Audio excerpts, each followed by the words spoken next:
Sunday, September 14, 2025. I'm Anthony Davis. Welcome to the Weekend Show, where we make the time to consider the news of the week.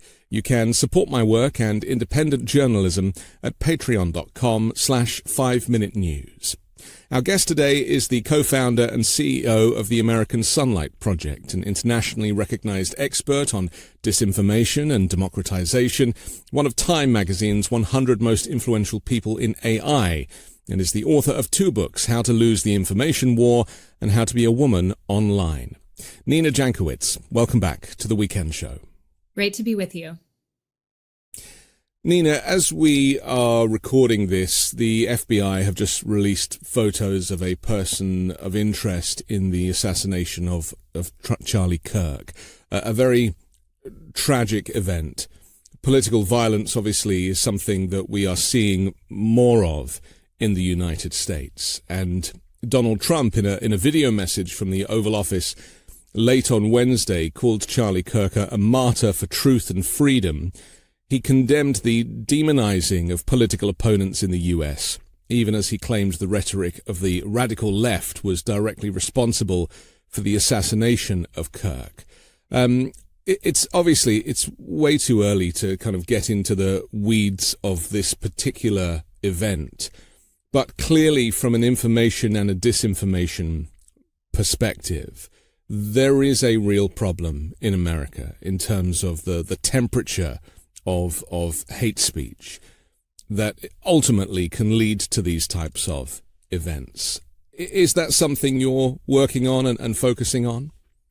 You know, absolutely. I'm really worried and deeply saddened about this event, not because I agreed with Kirk, but because these ideals to be able to speak your mind in America are ones that our country is founded on, right? And you shouldn't pay with your life, no matter how abhorrent, the other side's ideas you might find. I'm a person who's on multiple enemies lists, right? So this morning, as we're recording this, they've still not found this gunman. They've still not found the motivation for the attack. And we have people on both sides, frankly, engaging in what I think is really reprehensible rhetoric. On the right, calling for retribution when we don't even know what motivated the gunman. On the left, some people even celebrating this. And if you're a person like I am who has dealt with attacks, rhetorical attacks, thank goodness, on your family, on your personhood, on your humanity, on your life, you take this stuff very, very seriously. And I'm going to be taking extra precautions in the weeks to come when I do public events, because I think the temperature has turned up way too high. And I was talking to a friend in the UK this morning, and he said, it seems like it's hyperpolarized. And I was like, it's hyperpolarized, but that's not the only problem. We're also desensitized to violence. The fact that it's taking the assassination of a political influencer for people to stop and think about the influence of guns in our country when a bunch of beautiful babies were just killed praying at their Catholic school's opening ceremony a couple of weeks ago, right? The Yankees had a moment of silence. That's their prerogative. But why haven't we been having moments of silence for every child? As a mother, it just shocks me. Every child killed from gun violence in this country. So I hope this is a moment where we can all come together, where we abandon this rhetoric that has dominated the last couple of hours. But what worries me is that it's the perfect storm for disinformation. We still have a gunman at large. Theories abound. I've already seen, people talking about, this is artificial intelligence generated stuff. I've seen false flag theories, anti-Semitic conspiracy theories, anti-trans conspiracy theories, you name it. The truth is we don't know right now. And I think we all need to sit and be comfortable with that not knowing. And that's something that has become very rare in the digital age. And can lead to further violence. So I would just remind everybody, take a moment before you share, take a moment before you post. Remember that there are real human being lives who have been affected by this situation, whether you like Kirk or not. And that there are people who are going to suffer if the temperature continues to rise here. Unfortunately, many of us watched this assassination on video because this event was being live streamed. This is a shift, isn't it, in terms of the amount of information online and the fact that people who are going to an event and celebrating the event and they want to live stream it and they want to be filming it and it meant that this image of him being assassinated ricocheted around the world. That does not help the raising tensions, does it? No, absolutely not. You might hope that it would inspire humanity and empathy among audiences, but instead it seems to have ratcheted up the temperature, particularly because I think a lot of people are encountering this in their feeds unbidden. That's certainly how I saw it. I woke up from a nap yesterday afternoon. I was scrolling Instagram, and an influencer that I follow there had posted it just to inform people. And it was shocking. And, in the type of work that I do in open source intelligence gathering and, fact checking and disinformation, we see a lot of traumatic content, but we take special precautions to make sure that we don't have vicarious trauma from that. You turn the sound down, you blur certain images out as you're verifying images. Millions of people around the world were not able to take those precautions because of autoplay and the constant continuous scroll of our feeds, right? And so it makes it that much more visceral and more horrifying for people. And again, I think ratchets up the temperature in a way that people may not be prepared for it. There's also the added fact, my husband and I were discussing this morning, this is the highest profile political assassination of our lifetime. And we had the next highest one just a couple of weeks ago in Minnesota with the assassination of Melissa Hortman and her husband, and the attempted assassination of other Minnesota lawmakers. I mean, this era is shocking for us to live through. And I think, again, especially as somebody who has been the target of this rhetoric, I do not wish it on anybody. And we all need to do our best to ratchet down the temperature at this moment. We need to take exigent action to do that, or else we're going to be in a very, very dark place. The Republican Representative Thomas Massie said that he includes President Donald Trump amongst those who should tone down their rhetoric. He said the president himself engages in it. He called it a hostile act to co-sponsor the Epstein resolution, who was a leading voice in pushing a motion to force the release of the Epstein files.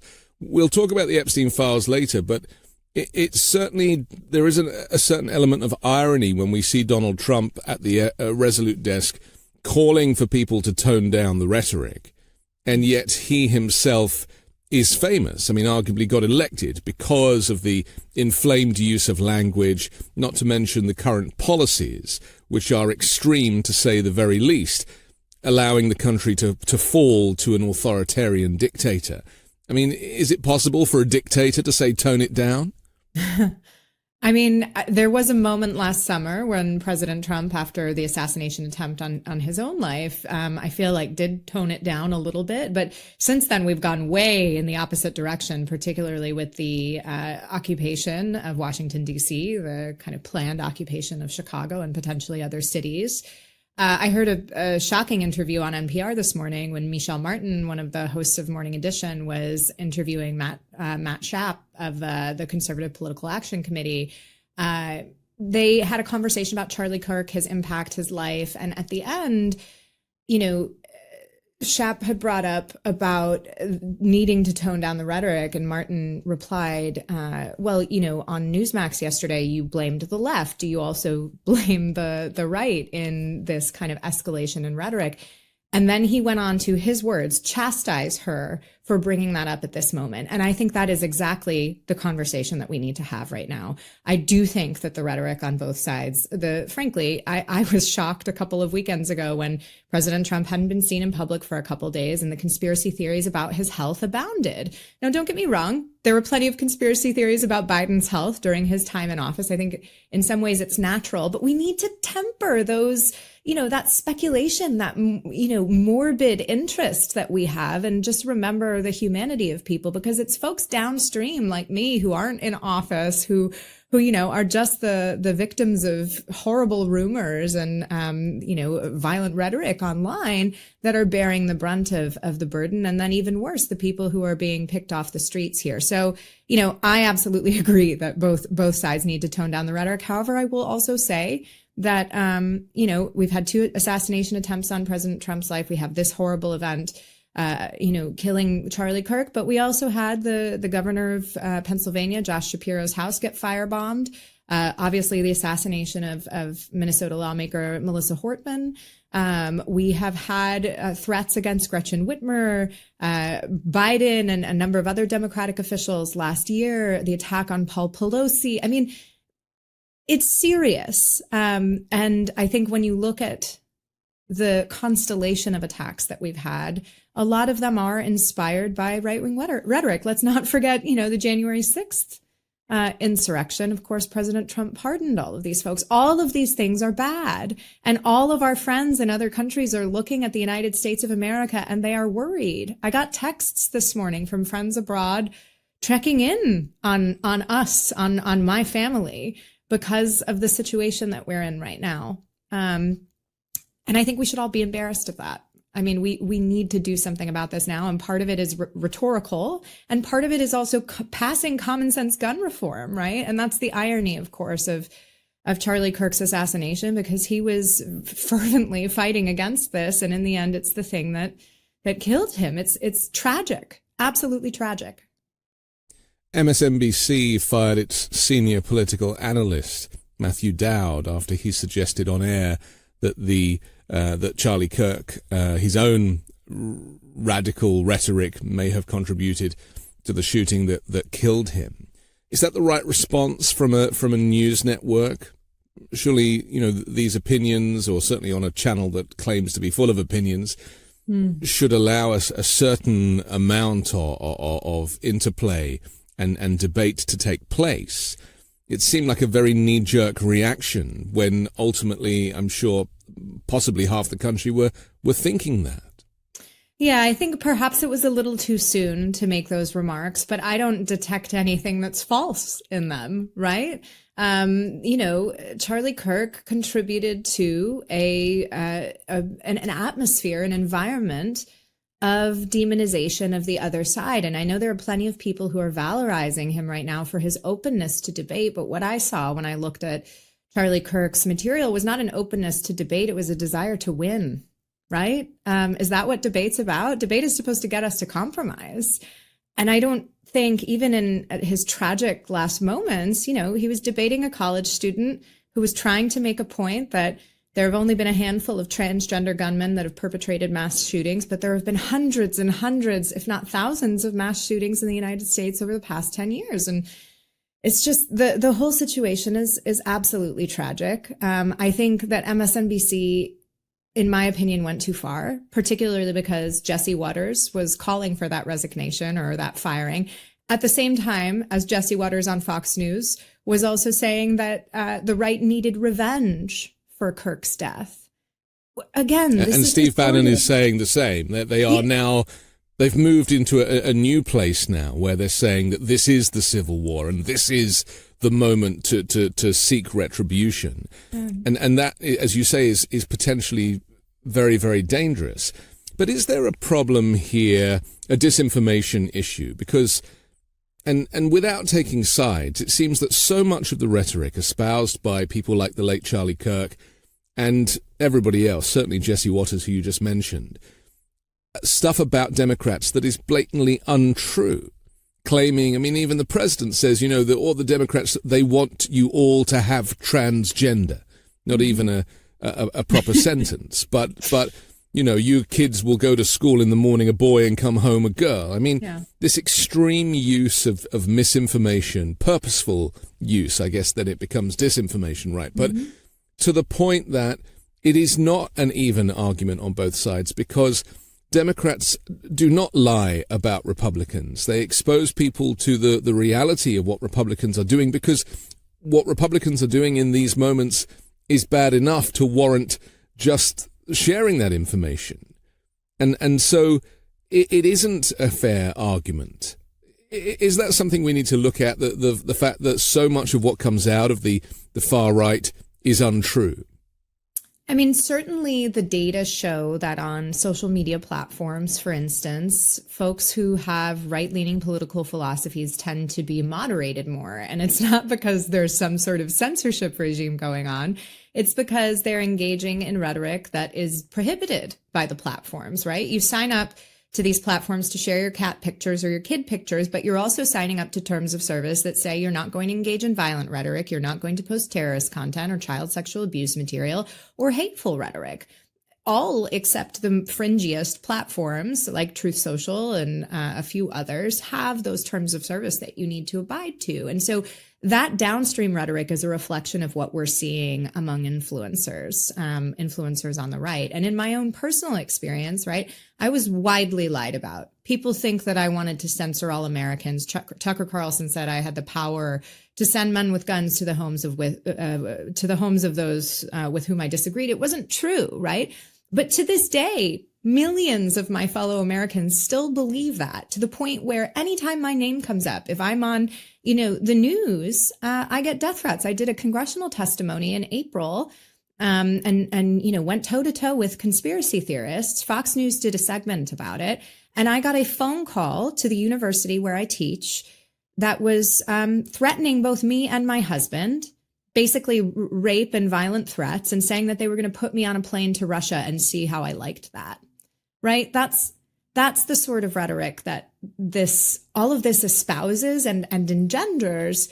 And I don't think it is normal for a democracy. And that is coming from somebody who has studied and observed elections in places like Russia, Belarus, and Ukraine, which have had political violence themselves. I mean, I've been thinking a lot about the parallels to Russia's development into an autocracy lately.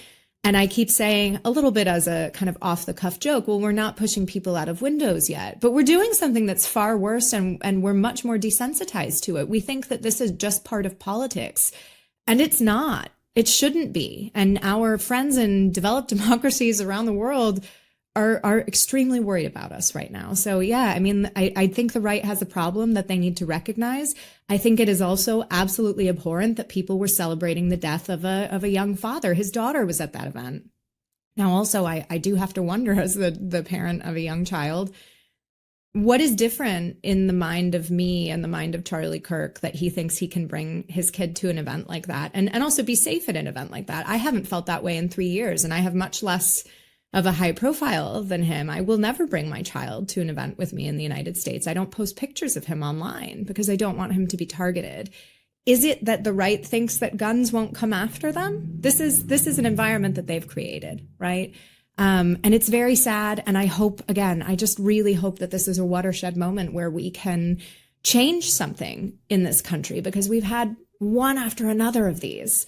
And when other countries have them, I think of the mass shooting in Australia that perpetrated widespread gun control laws in Australia. And now, they still have guns. They need them in Australia. They've got some scary animals there. But they also have common sense restrictions that keep people safe. And that is what we need here in the United States. I think you're being optimistic. I know, but we have to be, right? We have to be part of democracy. Do, but you also have to be realistic. And I also want to pick up on something you said, which you've just repeated, about democracy. Yeah. Are we a democracy? And were we ever a democracy? Because I do think that many of us are living in the past a little bit and are trying to kind of hold on to something that simply doesn't exist anymore. Yeah. And that it's a tragedy to have that realization. But America does not look like a democracy right now, and I know people are kind of waiting for the midterms to find out if that's a true statement or not. Yeah. But I think there's no point in waiting; it's staring you in the face. No, I agree with you, and I came to that conclusion a long time ago in March when Rumesia Öztürk was arrested for writing an op-ed. I really identified with Rumesia's story because I was a Fulbright student in Ukraine, and I was so very proud to be there in Ukraine, representing my country on a public policy fellowship. I wrote for Ukrainian outlets. I was there. I was happy to be interpreting American events for my Ukrainian audience. And I came home and was happy to be home, right? To have had that experience and to bring that experience to bear in the United States. She was here working with children's education at a, prestigious university and expressing her beliefs about a population that she belonged to, and was arrested simply for writing that op-ed after having been invited to the United States on a US-backed program to study her PhD, right? That was the moment when I said, we're off the rails. And I went to European Parliament at the end of April. And I said, the topic was Russian disinformation, but I thought I really needed to shock them and make a point. And I said, you need to resist Russia, yes, but the most important thing in resisting that autocracy is that you also resist the pressure coming from other autocracies like the United States of America. And I do believe that's where we are. Yes, we have a court system that is hanging on by a thread and trying to keep the Trump White House in check. But we also have extrajudicial violence. We also have the armed occupation of our capital city when there is absolutely no need for that. We have people, including U.S. citizens, being picked off the street by masked officers who refuse to identify themselves. Along with that, we have, administrative campaigns to bury civil society activists like myself, litigation against all of them, demonization in the media. All of these are autocratic tactics that have been used by leaders like Putin and Xi Jinping and Viktor Orban, among others, right? Bolsonaro. And we're seeing them all of Trump's best friends. I mean, exactly. That's the problem, isn't it? Yeah. And another thing that I really worry about, Anthony, is, there are so many individuals who are being targeted by this stuff, and some of them are very bravely speaking out, particularly among civil servants. And there are a lot of civil servants who also are not doing anything. They're just biding their time, right? And there's the famous poem, they came for the Jews, but I was not a Jew, so I did not say anything. Individuals who are being targeted by this stuff right now aren't speaking up because of how perilous that has gotten. And as somebody who's been targeted by this regime and this administration, I think that is a huge error. Waiting for the midterms, waiting for 2028. If we don't speak up now, we will lose what is left of our democracy. Right now, you might call it an electoral autocracy if you're going to be technical. But I think we are a long way there. And I am extremely, extremely worried about it, particularly after the events of this week. It's just, what is it that prevents Americans from acknowledging that they've lost their democracy? I mean, there's so much is written about American exceptionalism and this idea that it could never happen here. But there's clearly something that connects people, because so many people who don't connect with the news don't know that any of this stuff is happening, Nina. Yeah. I mean, we are unique in that way because we are engaged. But most people, through no fault of their own, are too busy working their jobs, multiple jobs, often, to be able to pay their way. There is no time to read the news, so invariably they scroll a little bit on Facebook if that's how they get it. And of course, that is a targeted news in their own algorithm. So people don't know that America has fallen to a dictatorship. People don't know that the midterms are in jeopardy. People don't know that the militarization of the country, starting with the capital, is the start of something greater. I think Americans, unfortunately, have a degree of hubris that I've been trying to crack through over the past 8 years or so. It's hubris, and we also take a lot of things for granted. The fact that we're this, big country, we've got borders that are fairly, impenetrable because of the oceans that we're surrounded by, right? We're lucky in that regard. We've never seen an invasion or a bombing of our country. Of course, with acts of terrorism like 9/11 accepted, we have not experienced a lot of the strife that our allies in Europe have in recent memory, right? There are still people alive who remember what being occupied by fascist forces was like. There is, and even those who don't remember it personally, it is passed down among generations. That's certainly where I get my fervor about this from. My grandfather was in a Soviet gulag. He was deported at the age of 10. That's why I went on the career path that I went on. And I think we've failed American citizens in not educating them to the degree that they need to, not only about citizenship and civil kind of civil literacy, civic literacy, but also about history, our basic history. I went to high school not too long ago, and we didn't learn anything beyond World War II in our recent history classes in high school. I think it's part the education system, which is down to the states, and it's part just a fact that we don't inspire that kind of citizenship, civic engagement. And also the internet has led us further apart from one another, which I think allows us to demonize the other at a much greater speed than some of our allies in Europe and other countries where that social fabric is still put together. I don't know that many of my neighbors. And it's complicated now because I'm not sure I want to introduce myself to them. Right. Hi, I'm the lady that Tucker Carlson accused of treason. Would you like to come for a potluck at my house? I don't know, right? It's really complex. Well, you don't know who's next door ultimately, and you don't know because and I don't know what the they're going to polarization. think of me. Yeah. Right. And so I think that's where we fail. We've got this civic illiteracy. We are not talking to one another, and we also don't know recent history, and think that again that exceptionalism leads to this strong degree of hubris that has led us astray in many parts of U.S. foreign and domestic policy.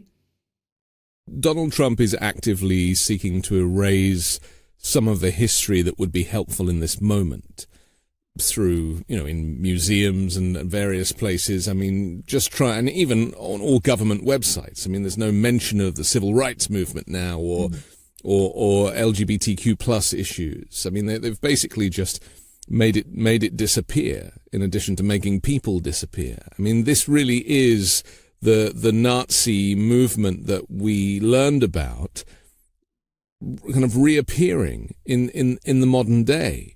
But my concern is that by erasing that history, this nation of immigrants is full of immigrants who are too scared to speak up. And also people who think that their vote doesn't matter. And that's been the rhetoric as well, is I don't need your votes. We got plenty of votes. Well, make of that what you will, but the level of disengagement at the last election, some say it was around 90 million who didn't even show up to vote, is the reason that we find ourselves in the situation we are now. I think there's a lot of reasons, and certainly, disengagement from politics. People don't trust politicians. They don't trust their institutions. They trust local institutions a little bit more than they trust national institutions. And I certainly think, I don't think this is Kamala Harris's fault, but the way that the Democratic Party handled the primary, Joe Biden probably should not have run, and anointing a successor, I think, turned a lot of people off. I think that is, there's a lot of reasons again, but this is where we are right now. There was something else that you said earlier as well that really resonated with me. And I'm having trouble remembering what it was. I wanted to jump in. Is it the nation of immigrants who are too scared to speak up? Yes. The censorship. Exactly. Thank you for bringing me back on track there. My organization, the American Sunlight Project, has been tracking since March the censorship activities that the Trump administration has been taking. And they talk a big game in the Trump administration about defending free speech. But, I mentioned Ozturk before. We've had a number of instances where people just for writing or expressing their thoughts have been imprisoned or deported or targeted in some way. We have loyalty tests now for civil servants in government. As you mentioned, museum exhibits have been targeted. Media have had bias monitors installed. We have a conservative influencer who is now helping Meta develop its AI to make sure that it's not too woke. The list goes on and on. We do this every week, and we have multiple things to report every week. The series is called Last Week in Censorship. It's shocking to me. Maybe it's just that the churn is too much and people aren't recognizing this, but it goes on and on and on. And this is the biggest assault on free speech that we've seen in, probably the past 7 decades or so. And people don't realize it because we're doom scrolling all the time, but we're, consuming information that is not necessarily about the context of all of this stuff together. So that's part of what we're trying to do. And I think when you do look at it, it can do one of two things in totality. And that's, it can either scare you or it can fire you up, right? And I think we all need to recognize the broader nuance and context in which all of this is happening and say, this is not okay. This is not what my grandfather, came to the United States to seek out. It's the type of thing he was running from. And that is what keeps me going, right? I have as much right to this America as anybody else does. And so do the recent immigrants. And we all make this country better. I think we got to keep that in mind. And unfortunately, the social media platforms present this fragmented view of what our world is and what's going on and what the impact is down the line. And so one of the things we're trying to do at ASP is really contextualize that for people and keep them up to date without having to doom scroll constantly, because we all got to take breaks. Right. Just for our own sanity. The difficult thing, though, now is that we have a totalitarian government claiming that, criminals will be treated with in the harshest ways. And yet the man who goes on camera to tell us this is himself a convicted criminal, is a felon, is a sexual abuser, and is now somebody who, the Epstein files won't drop. I mean, people on both sides of the House and the political spectrum are desperate to get these Epstein files, if they even exist, open, and to see if Donald Trump's name is in there. All the evidence suggests that his name is in there, including recently we've seen the expose of these kind of birthday card that Trump sent, and really, misogynistic and really abusive language. We've seen the Speaker of the House try and protect him. They're now saying that it's not his signature when clearly it's his signature. So much stuff, effectively a cover-up.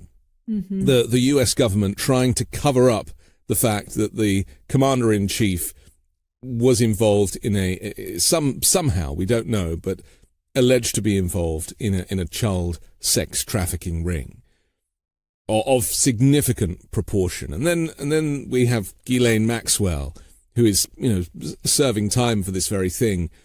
She has effectively her sentence reduced by nature of her being moved from a high security prison to a kind of very informal holding.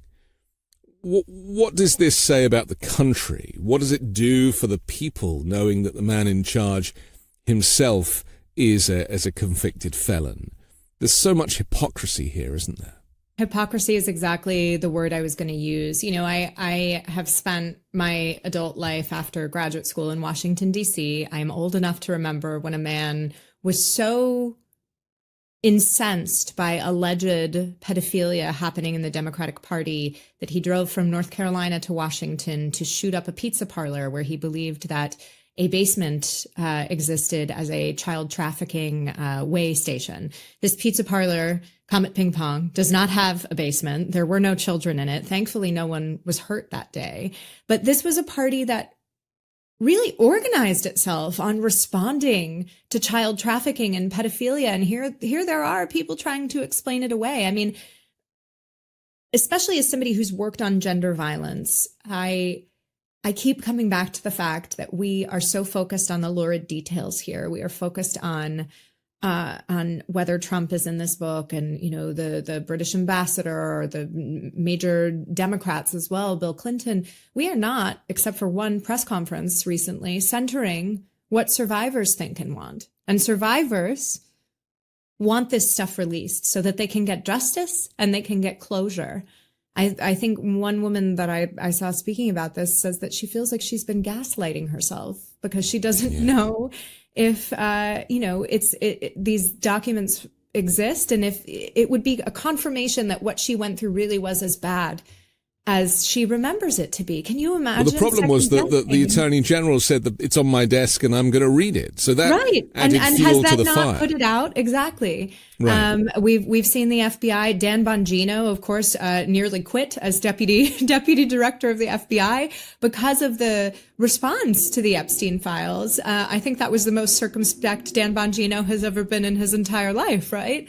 I find it all very shocking, and I do think that a lot of what's going on in Trump's posturing, et cetera, is an attempt to distract from, a very real and damaging prospect for his administration that has left a lot of his base questioning what they can trust and who they can trust. It's the rot is deep, and I think deep throughout political society, and it's really important that we get clarity on this so survivors can move forward, but that the country can move forward as well.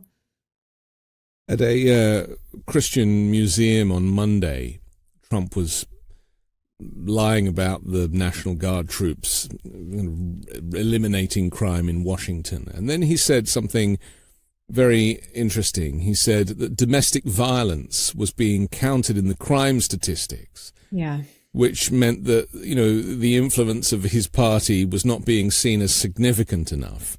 He said crime was down 87%, but it would have been 100%. And then he said something like, if a man has a little fight with the wife, they say this was a crime, so now I can't claim 100%. I mean, 24% of adult American women have been victims of severe physical violence by an intimate partner.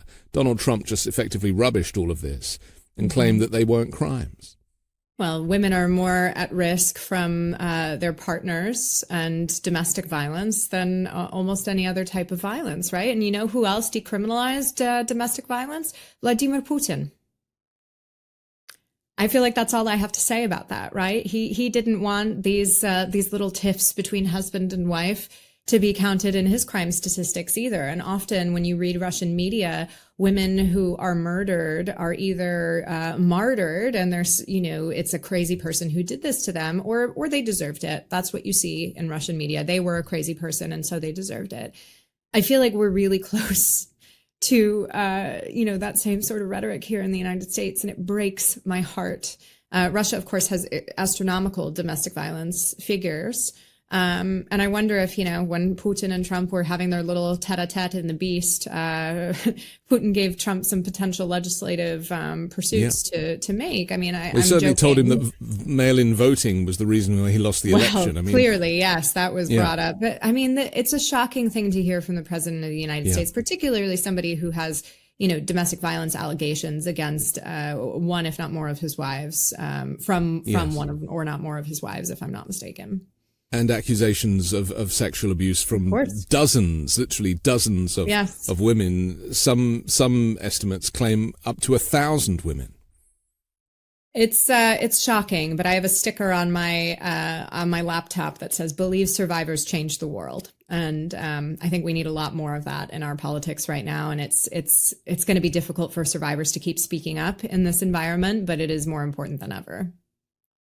We have to take a quick break, but I want to come back and talk about Vladimir Putin and also this shift of power and whose side Trump is really on. We'll do that next on The Weekend Show. When you start a podcast, it seems like you have to figure it out all by yourself. Script, setup, filming schedule, logos. It can be super overwhelming, and every day seems to introduce a new decision that needs an answer. When you're starting off with something new, it seems like your to-do list keeps growing every day with new tasks, and that list can start to begin to overrun your life. So finding the right tool that not only helps you out, but simplifies everything can be such a game changer. And for millions of businesses, that tool is Shopify. Shopify is the e-commerce platform behind millions of businesses around the world, and 10% of all e-commerce in the US, from household names like Mattel and Gymshark to brands just getting started. You can get started with your own design studio with hundreds of ready-to-use templates. Shopify helps you build a beautiful online store to match your brand's style. Accelerate your content creation. Shopify is packed with helpful AI tools that write product descriptions, page headlines, and even enhance your product photography. Get the word out like you have a marketing team behind you. Easily create email and social media campaigns wherever your customers are scrolling or strolling. And best yet, Shopify is your commerce expert with world-class expertise in everything from managing inventory to international shipping to processing returns and beyond. If you're ready to sell, you're ready for Shopify.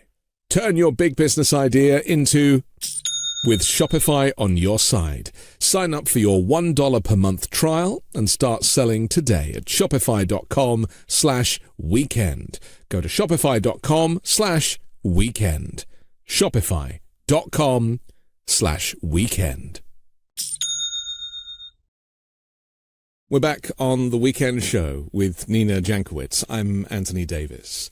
Nina, this week, Poland, a NATO country, in Europe was on the receiving end of 19 Russian drones that entered its airspace, many of which were shot down. Allied jets were scrambled, NATO jets were scrambled.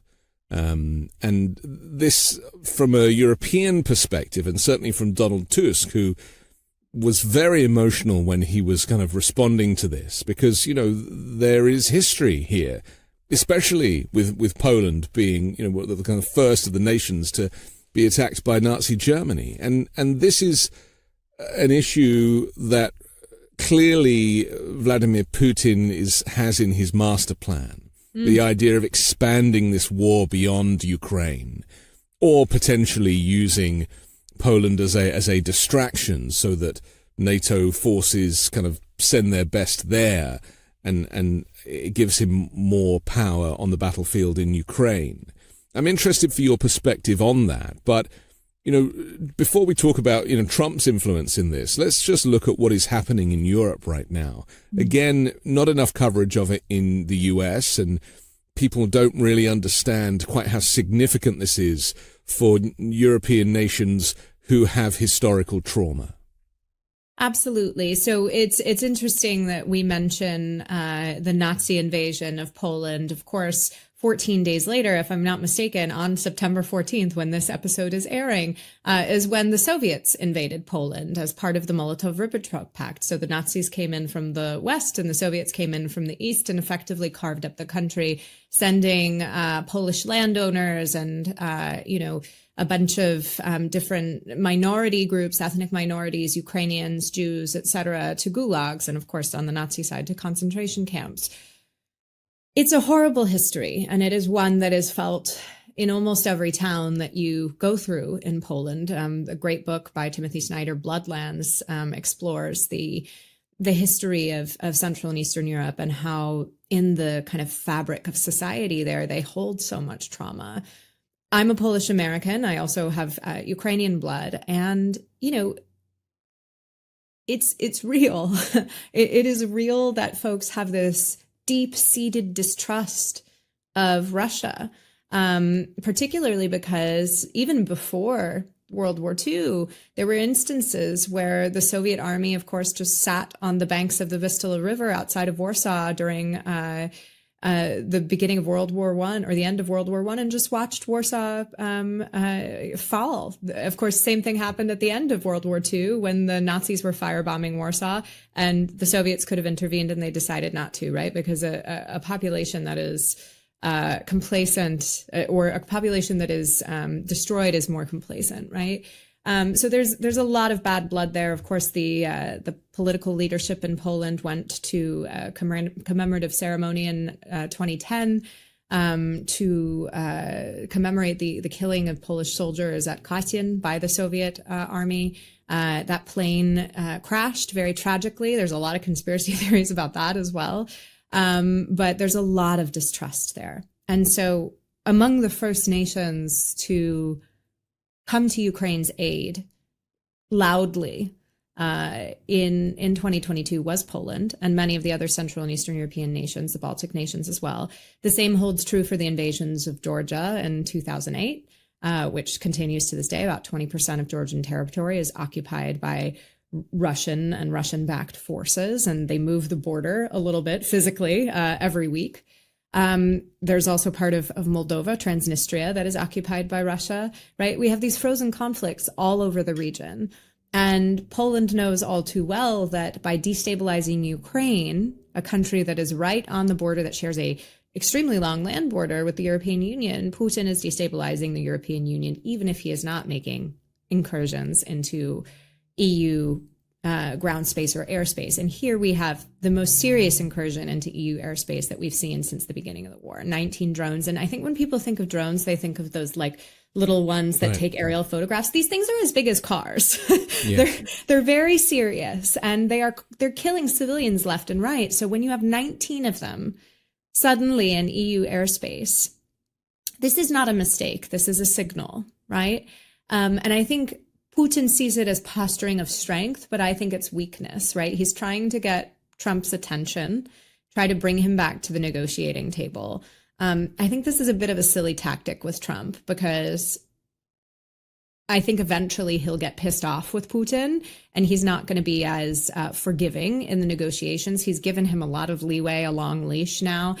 If this happens again, I think I don't think Putin is going to like the ultimate outcome there. So in a way, I see this as kind of good for Ukraine, as scary as it is, because it may force negotiation, and that would be again, it would stop the killing. We've seen night after night increased drone and missile attacks, ballistic missiles even, that are keeping Ukrainians in underground shelters every single night. I've got a friend including there. Attacks on Kiev itself, right? Of and course, government yes. buildings. Yes, I mean, yes. that's a first. Yes, that is a first. And I mean, that attack was shocking, but not surprising. For me, the things that are, especially as somebody who's traveled to Ukraine during the war, what I think Western audiences need to understand is the exhaustion that many Ukrainians are facing after now almost, in February, it'll be 4 years of this war.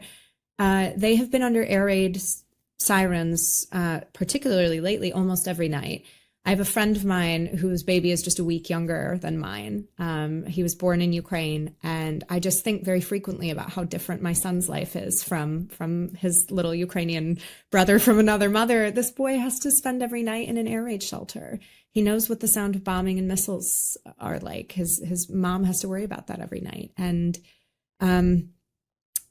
Ukrainians deserve better. And that's why one of the reasons I wish that President Trump would go to Ukraine and witness the resiliency of the people, how brave they are, how freedom loving they are. All of these ideals that we are meant to be holding up in this country, Ukrainians are living every day and have defended every day. So when we see these incursions into Polish airspace, hopefully it's a wake up call for Europe, right? Because support for Ukraine has not been guaranteed in Europe.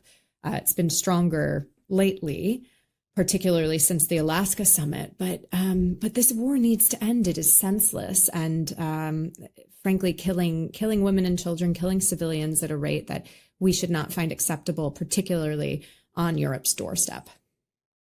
Let's talk about the Alaska summit for a moment, because in hindsight, nothing changed. If anything, Putin escalated his war effort on Ukraine.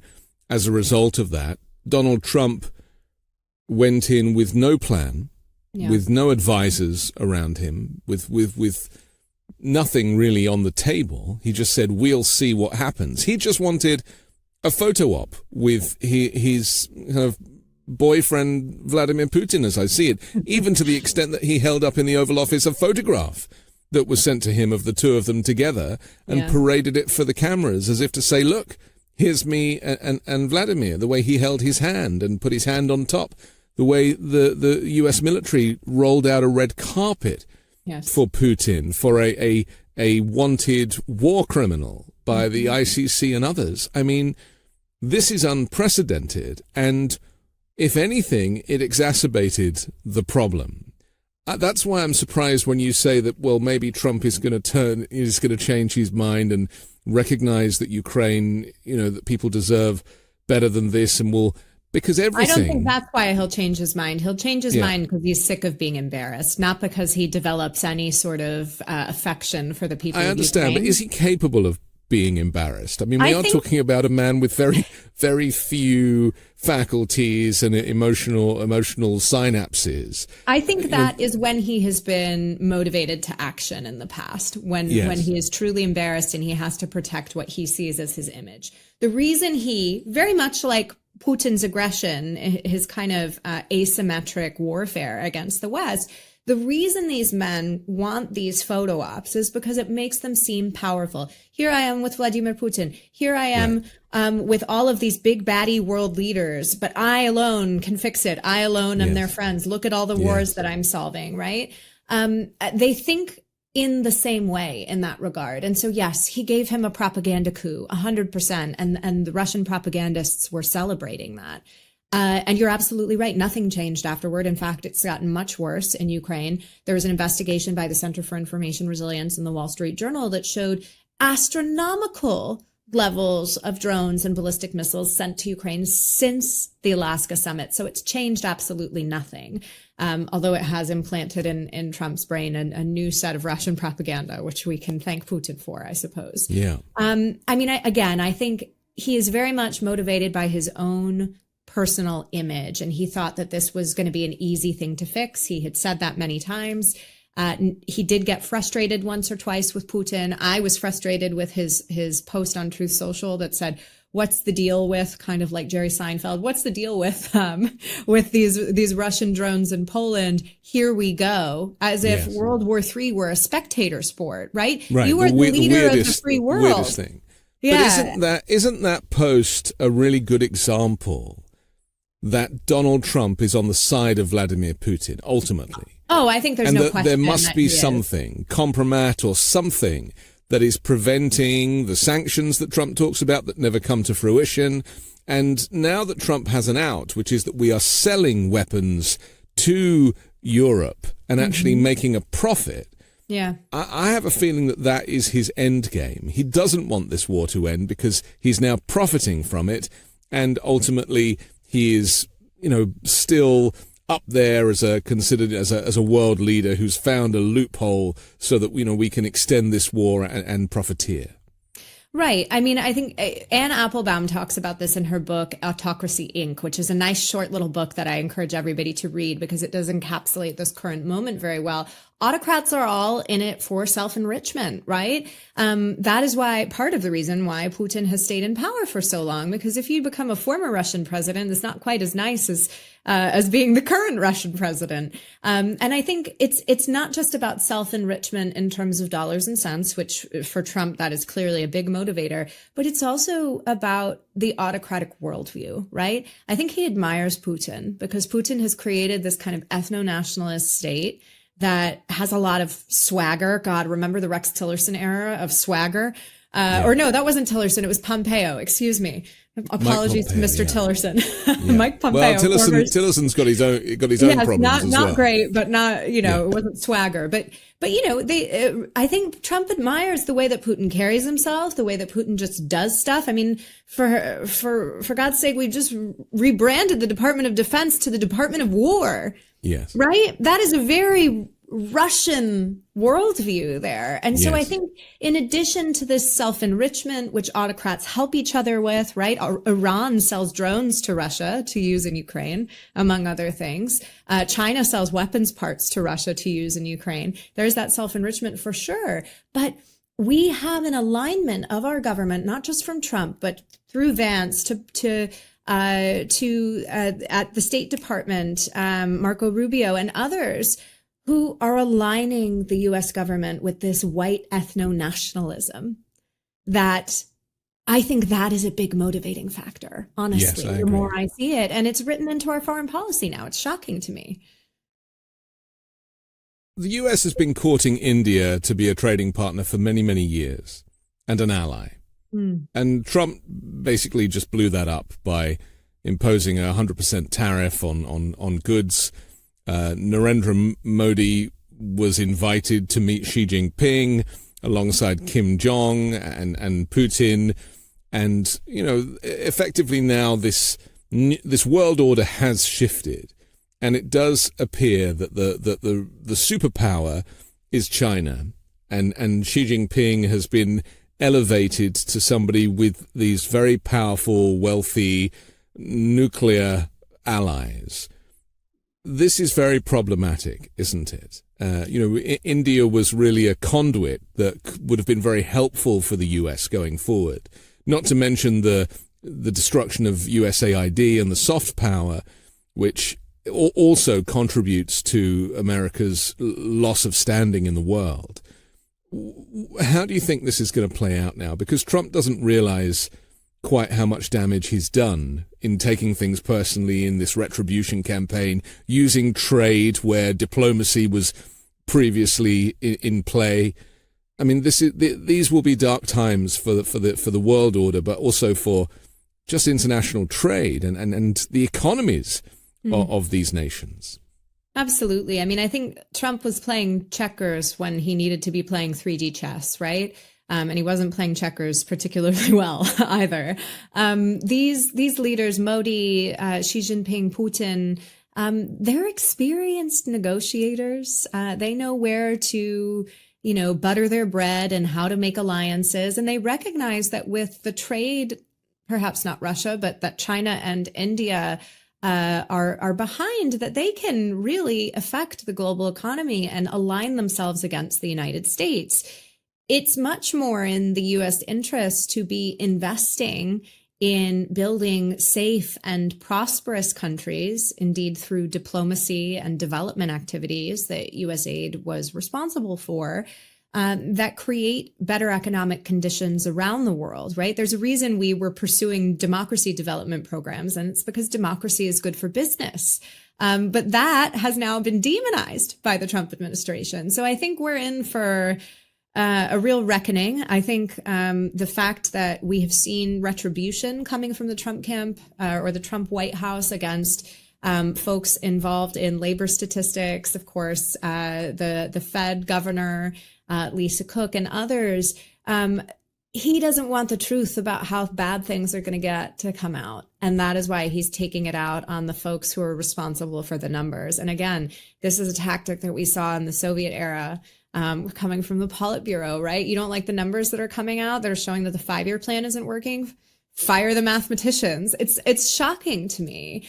So I think it's going to be a bad situation, not just for the world economy, but for American prosperity. Certainly, I think economically things are going to get bad, and I'm by no means an economist, but I'm doing things like booking airfare for research trips, and I'm seeing things go up. The cost of milk and eggs has not come down; it's only going up, right? And certainly the respect for Americans abroad. The things I see in my mentions on social media, even though I'm a person who's certainly resisting this administration quite vocally. The sorts of things that Americans are being blamed for, as if many of us don't realize what's going on. The tides are turning, and I think there's going to be a rude awakening for folks in the coming years, unfortunately. It's almost as if everyone is living a bit of a lie right now, because inflation is on the rise. Latest numbers just came out. Jobs numbers were revised. 900,000 jobs, lost. This is a real problem for Trump because he can only blame Joe Biden for so long. So as you say, by firing the statisticians, taking control of the flow of information, the Ministry of Information, to kind of coin a phrase, that is one thing. But my other fear is that people are really struggling and are frightened to say it out loud. And that I've seen on social media one person put a kind of montage together of all these people posting on various platforms saying they can't afford their bills anymore, and that they've literally stopped paying their bills, and that people are working multiple jobs and driving Uber at night and anything that they can do. But the cost of living has simply gone way beyond any earning potential. Now, this has been a problem for 50 years, but it's got to the point now where there is literally nothing left over. And so, the rhetoric of we're clearing the homeless off the streets and sending them away or incarcerating them, the reality is more people are going to become homeless because the economy does not support a normal way of life.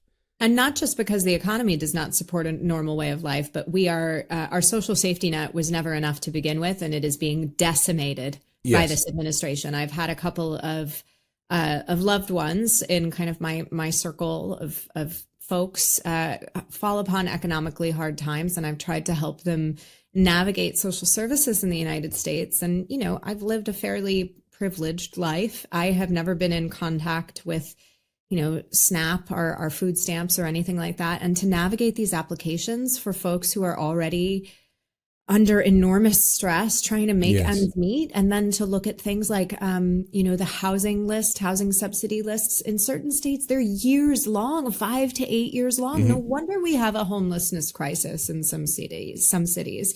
It's shocking when we know that the way to get people off the street is to provide them housing. We know that the way to make sure that people can make ends meet is to provide that universal basic income. The data point to the fact that that is the right thing to do. And I heard an economist just this week talking about how, if we often the most vulnerable part of society is Black women.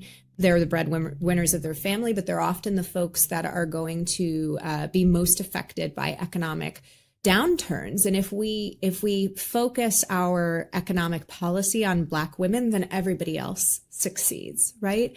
And so that is certainly not something that we're going to see in this administration. I was going to say, with Trump, the idea of UBI or any of these rather brilliant schemes that have been trialed in places like California very successfully, they just do not compute for the Republican mindset. They're viewed as handouts. Now, the people that I know who are in dire economic straits are some of the hardest workers that I've ever met. It just happens to be that the wage that they're making does not match the expenses that they have. And it's not like they're going out to the Ritz every night or to Mar-a-Lago for that matter. Often these folks are relying on, cheap, not very nutritious food and living in not the best conditions. And working their butts off day in and day out, and they're just not able to get ahead. And with healthcare linked to the job, it's also like there's like a ransom note attached to every day at work, right? Absolutely, particularly because if you calculate the cost of COBRA, which are about to increase astronomically in 2026, people can't afford to take the leap and leave the job because paying for their healthcare out of pocket would just make them even more destitute. I mean, Again, I knew it was bad, but having experienced it personally as I help these loved ones try to navigate the system, it is dismal and it is embarrassing that this is what we're doing in the United States of America. I don't know. Now I sound like somebody who wants to run for office, which is definitely not happening. But something's got to change. And again, are we even going to have a system that we can change anything in? I don't know. It seems hopeless at some times, but that's why. I do the work that I do and I contribute in the ways that I can, trying to shine a light on, the disinformation and lies that are undermining our democratic system and fighting the bad guys where I can. I'm still suing Fox News, as a matter of fact. So, you and everybody else. Well, not that many people. This is the problem, though, as I see it, though, is a denial about the fact that the economy is faltering. Yeah. It's difficult and complex and people don't know how to navigate that information. Right. But when Trump is telling us that gas prices are at $1.99 and the price of eggs has gone down and that he's eliminated inflation. I mean, he's actually said inflation is gone now. This is a major disinformation problem because there becomes, for some, not for all obviously, but for some, a false sense of security, and quietly they're just racking up credit card debt because they are living in hope that Donald Trump's promises are going to come true. Meanwhile, the national debt and the deficit is ballooning. There's no investment in public services or infrastructure or anything, and it's just the rich getting richer and richer, and then technology, the likes of Palantir and these various tech companies who are increasingly gaining the power through information. Yeah, it's a shocking situation. And I think you're right to mention the tech companies in particular, because we've seen them line up behind Trump at inauguration. And now we've seen the Trump administration become the strongest and most powerful and most vocal lobbyist for tech platforms around the world, going to war against regulators in the UK, in the EU, in Australia, and Brazil, even banning some of them from getting visas to the United States because they are enforcing their own laws that they discussed and passed in their parliaments and now are implementing. Like, it's nonsense. And again, it's part of that autocratic self-enrichment. And the broligarchs are totally bought into that. They saw an opportunity and they jumped on it and they said, sure, Donald Trump, we're going to change our content moderation policies that we've invested, millions of dollars and maybe even billions of dollars for the past 8 years. We're going to just throw those out. We'll do whatever you want as long as you make sure that we don't get regulated anymore by these other countries. And J.D. Vance is even threatening to pull the United States out of NATO, not that he can do that unilaterally, if the European Union enforces the Digital Services Act against the tech platforms. It's shocking.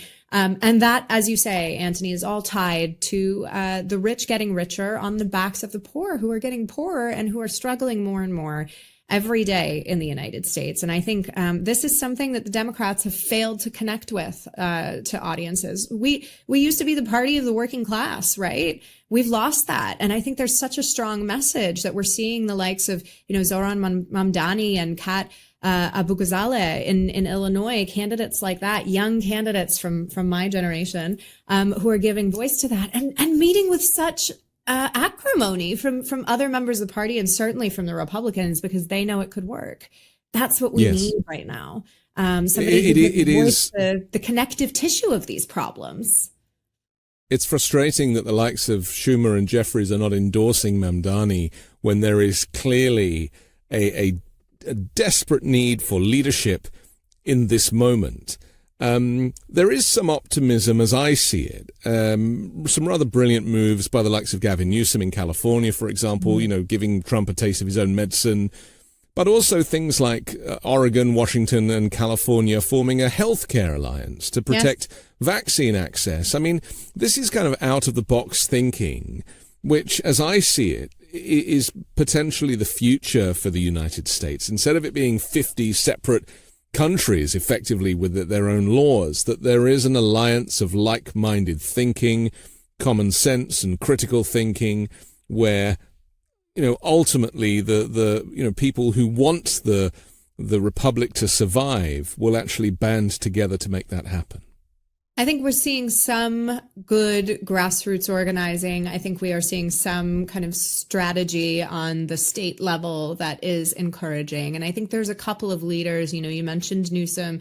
I certainly think Pritzker is doing a great job lately as well, that are really standing out. And it's that type of fighting spirit that we need right now. I wish we had a few more figures in the House and the Senate on the Democratic side who would take that same fight to Congress. But it must be an incredibly, demoralizing time to serve in Congress, because you can basically get nothing done. And even if the House flips in 2026, then we're just going to have gridlock, which isn't going to be great for anybody either. So I find some cause for optimism. The fact that folks like you and the network here at Midas Touch continue to shine a light on all of these issues is so important in a moment where we have media that are capitulating to the president. But it's going to take all of us. And again, the thing that worries me the most is that I see so many people being personally affected by this administration who can't figure out how to take action. And it doesn't need to be big, right? It doesn't need to be suing Fox News or the administration or whatever. It can be talking to your neighbors about these issues, not trying to fact check them, just having a friendly conversation, not trying to, win that debate. But meet each other on a human level, get engaged on your local political level. All of these sorts of things are so important. And even just staying engaged, watching the news, supporting networks like Midas. That's what we all need to be doing right now. There was a great essay a couple of months ago by someone who grew up in a Soviet state. And one of the things that she mentioned too was that in dissident culture in the Soviet era, meeting in person in kitchens, drinking bottles of wine, telling jokes, telling stories, that kept the lifeblood of the resistance in those countries alive. So don't let go of that joy either. Joy, I know this is becoming a cliche now, but I really do feel that joy is an act of resistance, because joy speaks to our common humanity. And it can feel very, very gloomy from day to day. But for me, looking at my 3-year-old who is like starting to tell fart jokes and saying all sorts of silly things now, that is so grounding and brings me back to the current moment and why I want to do this work and why we need to be so persistent. That's what we all need right now. And the more that we can see that in our leadership, I think the more it'll inspire people to be brave in small ways every day. So grateful to you. Nina Jankowicz, thank you for joining The Weekend Show. Thanks for having me. I'm Anthony Davis. Don't forget to support me and independent journalism at patreon.com/5Minute News or by joining the 5 Minute News YouTube channel. And I'll come back next Sunday with a brand new special guest and more factual news to discuss on the 5 Minute News Weekend Show. with Midas Touch.